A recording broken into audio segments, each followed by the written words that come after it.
What's up? In this video we're going to talk about the matte-box of my choice, which is the PolarPro Basecamp Mattebox. Coming in at only 298 grams, the PolarPro Basecamp Mattebox is the industry's lightest 140mm matte box. Now you can buy several versions with several modules from the PolarPro system. I've bought them all so I can show you and go over the different things that you can buy. When it comes to the matte box, we have different stages. Stage 1 is a circular filter where we have a circular polarizer or the round anamorphic, blue morphic or gold morphic filters. The latter ones are also available in a rectangular shape. Then we have stage 2 and 3, the rectangular filters, and here we have stuff like mist filters, ND filters, and again also the gold morphic and blue morphic anamorphic filters. But more on the different filters that are available and that I use the most later. First, let's talk about the mounting options for the matte box itself. One of the great things about the PolarPro matte box is that you can mount it in several ways. I've mounted the matte box, as you can see right here, to the lens, the camera lens itself, but you can also buy the adapter to mount it onto your 15mm standard rails on your rig. The upsides of mounting the matte box to the lens itself is, of course,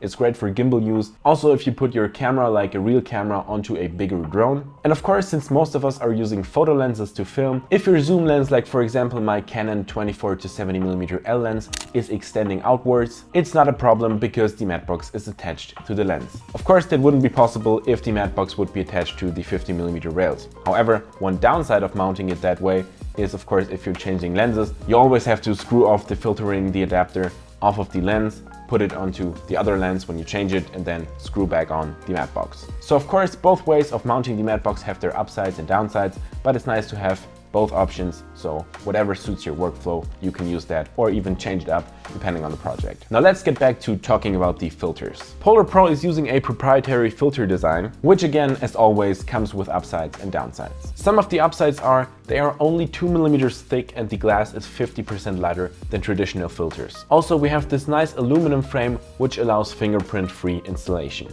The downside is, of course, you have to use these filters and can't use filters which are suitable with other matte boxes. Now let's talk about the different filter types that we can use from PolarPro. First, we have the most obvious one, an ND filter. You have different types of so-called VND filters. Depending on which one you use, the image gets darker or lighter. From what I know, with the round filter thread, you can even use a variable ND filter since you can rotate the ND filter. However, I don't really use ND filters at all with the matte box since I have built-in NDs with the Sony FX6, which are really great. The built-in ones are normally enough even if I'm shooting in bright daylight. And the great thing is, of course, we have a seamless, like a stepless transition between the different ND amounts. So when you go from inside to outside, you can just turn the wheel, the ND wheel on the side of the FX6, and you won't even notice the change in NDs. It will just gradually be lighter or darker. However, what I use on a daily basis with the FX6 are the mist filters, because of course mist filters are just great. You have beautiful blurry highlights, very awesome if you want to achieve that film look. Of course, on rare occasions I don't use it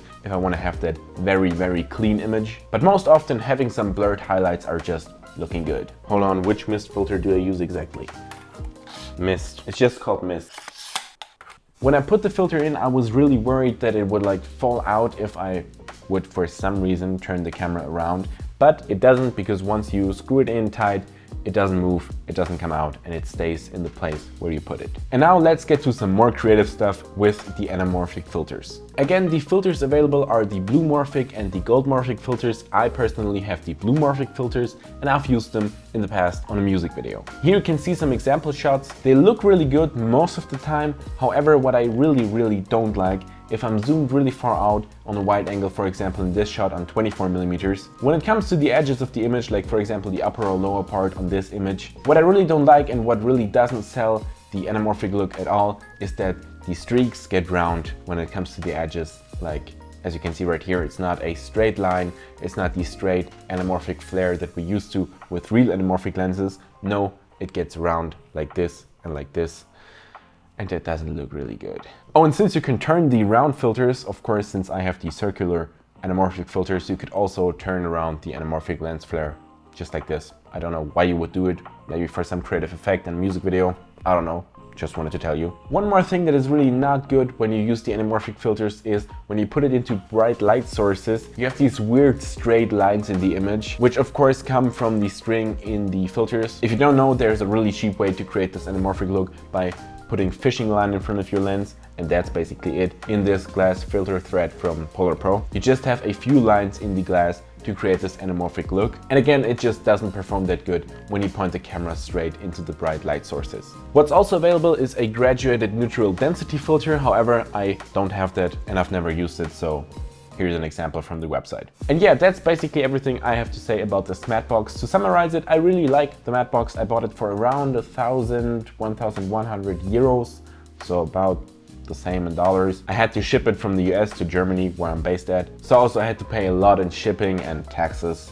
Fuck them taxes. But yeah, it basically lives on my FX6 on the front of my 24 to 70mm Canon lens. And yeah, that's basically it. If you want to buy the Mattebox for yourself, there's a link down below in the description to PolarPro's website. This video was not sponsored. It's not an affiliate link. I just really like the product. What else can I say? When I bought the Mattebox, one day later, I had my first music video shoot with it and I scratched the front of it. So now I have this scratch in my Mattebox, which I don't like. But besides that, the quality is really good. That was just my fault. That's it. I'll hopefully see you in the next video. Subscribe right here, more videos right here and right here. Goodbye.